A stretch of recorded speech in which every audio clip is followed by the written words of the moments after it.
इस वीडियो में हम देखेंगे कि ये सर्केडियन रिदम क्या होता है और सर्केडियन रिदम का हमारे बॉडी एंड डेली लाइफ से क्या कनेक्शन है और इसको इतना इंपॉर्टेंस क्यों दिया है, तो ये सब हम लोग इस वीडियो में देखेंगे। So stay tune till and. Hi, my name is Rupali Kadam. I am nutritionist and dietitian and मैं मेरी लवली लेडीज को उनके वेट लॉस में, अगर उनको पीसीओडी, पीकॉस या थायराइड का, डायबिटिक टाइप 2 का कुछ इशू है तो मैं उसमें हेल्प करती हूँ by giving the diet plan and वो भी घर का खाना खा के। तो इसीलिए अगर आपको भी ऐसे कुछ इश्यूज है तो आप मुझे कमेंट सेक्शन में बता सकते हो। I will get back to you. तो चलिए आज का टॉपिक चालू करते हैं। Circadian rhythm. जो सर्केडियन रिदम है इसको इतना इंपॉर्टेंस क्यों दिया है? एज पर आयुर्वेदा, जैसे हम वेकअप टू स्लीपिंग, जो हमारा टाइम रहता है फ्रॉम जैसे उठना से सोना, तो ये जो टाइम रहता है ये बहुत इम्पोर्टेंट होता है और ये हमें फॉलो करना रहता है, जो आजकल हम लोग नहीं करते हैं। तो ये फॉलो क्यों करना रहता है तो मैं बताती हूँ। जैसे हमें 6 AM to 7 AM के बीच में उठना चाहिए। मैं सिंपल लैंग्वेज में बताती हूँ कि जैसे सनराइज हमारा होता है, जो सनराइज होता है वो होता है 6 AM to 7 AM के बीच में। तो सनराइज जैसे धीरे धीरे होता है तो उसी टाइम में हमें उठना चाहिए,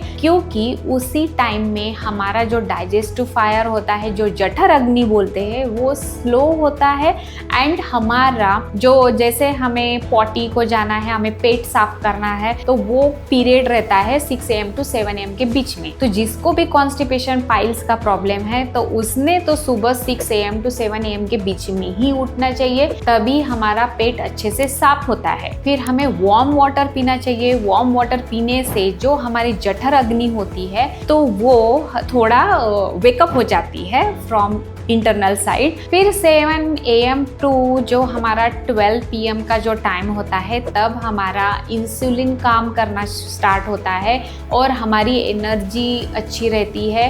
and 10 AM to 4 to 5 PM तक हमारी डाइजेस्टिव फायर, जो जठर अग्नि होती है, वो इतनी अच्छी होती है कि आप कुछ भी खा लो वो पूरा डाइजेस्ट कर लेती है। तो इसीलिए ये सर्केडियन रिदम समझना जरूरी होता है। जैसे जैसे सूरज उगने चालू हो जाता है, जैसे सूरज पीक पॉइंट पे आता है, तो आपको पता है कि जैसे 12 PM को हमें जैसे ज़्यादा गर्मी लगती है, उसी टाइम पे हमारी एनर्जी भी हाई रहती है। वही एक पिक पॉइंट होता है कि हम कुछ भी खा ले डाइजेस्ट कर लेगा। जैसे हमारे इंडिया में भी बोलते हैं कि एज पर आयुर्वेदा, अगर हमें नॉनवेज खाना है तो आप ये डे टाइम में खाओ, क्योंकि डे टाइम में आपकी जो जठर अग्नि है, जो डाइजेशन पीरियड रहता है, वो बहुत फास्ट होता है, क्विक होता है। उसकी वजह से आपका डाइजेशन प्रॉपर होता है। तो यही एक रीजन है कि आपको अगर नॉनवेज या हेवी कुछ भी तला हुआ ऑयली फूड भी खाना हो या कुछ भी स्वीट, तो वो आपको डे टाइम में खाना चाहिए। ये हो गया हमारा 5 PM तक। फिर जैसे जैसे सनसेट होना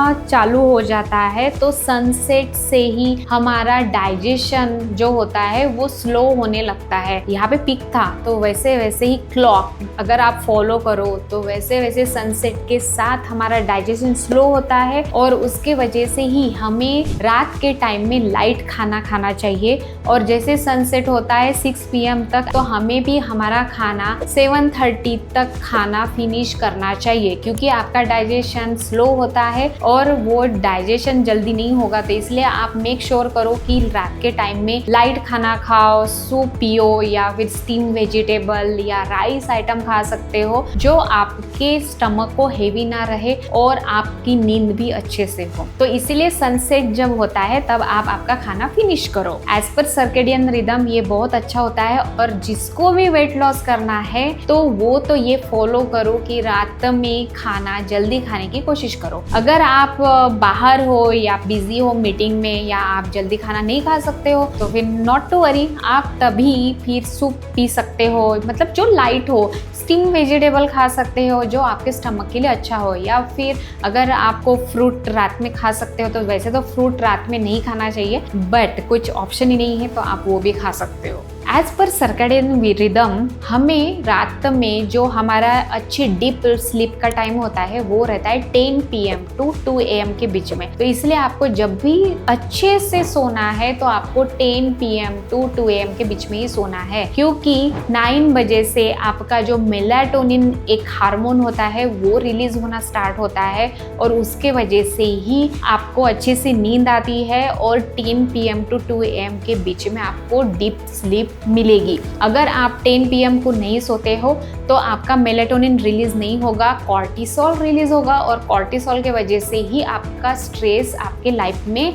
आ जाता है। सो मेक श्योर कि आपको 10 PM को ही सो जाना है। और आजकल के तो हमारी लाइफस्टाइल ऐसे है कि नहीं, हमें तो मोबाइल देखना है, टीवी देखना है, रियलिटी शो देखने हैं, इसकी वजह से तो हम प्रॉपर सोते ही नहीं है। तो आपका मेलाटोनिन रिलीज कैसे होगा? जो हार्मोन रिलीज होना चाहिए वो कैसे होगा? वो आपके माइंड को सिग्नल कैसे जाएगा कि मुझे अभी मेलाटोनिन रिलीज करना है? तो नहीं होगा, फिर आपको नींद ही नहीं आएगी। तो इसीलिए आपको 10 PM को सो जाना है। और ये मैं आपको एक चैलेंज देती हूँ कि आप ये 7 days to 15 days करके देखो। 7 days में आप 10 PM को, हाँ स्टार्टिंग में आपको थोड़ा सा दिक्कत होगी कि आपको नींद ही नहीं आएगी 10 PM को, बट आप लेट जाओ, आप सो जाओ। आप ये 7 to 15 days करो और उसके बाद मुझे रिजल्ट बताना कि आपको प्रॉपर नींद आ रही है कि नहीं आ रही है। और उसके बाद जो सेकेंड डे पे आप उठोगे एंड आप जो फ्रेश फील करोगे, जो आप एक्टिव रहोगे, एक्शन लोगे, स्ट्रेस नहीं रहेगा, तभी मुझे कमेंट सेक्शन में बताना कि ये यूज़फुल है कि नहीं है। तो इसीलिए ये सर्केडियन रिदम अच्छा होता है। तो एक सिंपल लैंग्वेज में जैसे जैसे सनराइज होता है और जैसे जैसे वो पिक पॉइंट और फिर जैसे जैसे सनसेट होता है वैसे ही हमारा बॉडी वर्क करता है। तो सनराइज होता है तो धीरे धीरे, तो वैसे ही आपका डाइजेस्टिव सिस्टम जो रहता है वो धीरे धीरे वर्क करना रहता है। और जो पिक पॉइंट रहता है 12 PM पे, तो आपका सिस्टम बहुत अच्छा रहता है, डाइजेशन के लिए बहुत अच्छा रहता है, न्यूट्रिशन जो भी एब्जॉर्ब करने होते हैं वो हो जाते हैं। और जैसे जैसे सनसेट होता है तो आपका डाइजेशन स्लो होता है और आपको ख्याल रखना है कि आप ज़्यादा हेवी मील आपके स्टमक में नहीं जाना चाहिए। और आपको जो भी वर्कआउट्स करने होते हैं वो 6 PM के बिफोर वर्कआउट करो, क्योंकि आपकी एनर्जी हाई रहती है और आपका जो मसल स्ट्रेंथ, जो रिकवरी सब करना होता है वो 6 PM के बिफोर हो जाता है। तो इसलिए आपको जो भी एक्सरसाइजेस करनी होती है वो 6 PM के बिफोर करो। Hope you get the answer today. एक कदम वेलनेस की ओर। Thank you.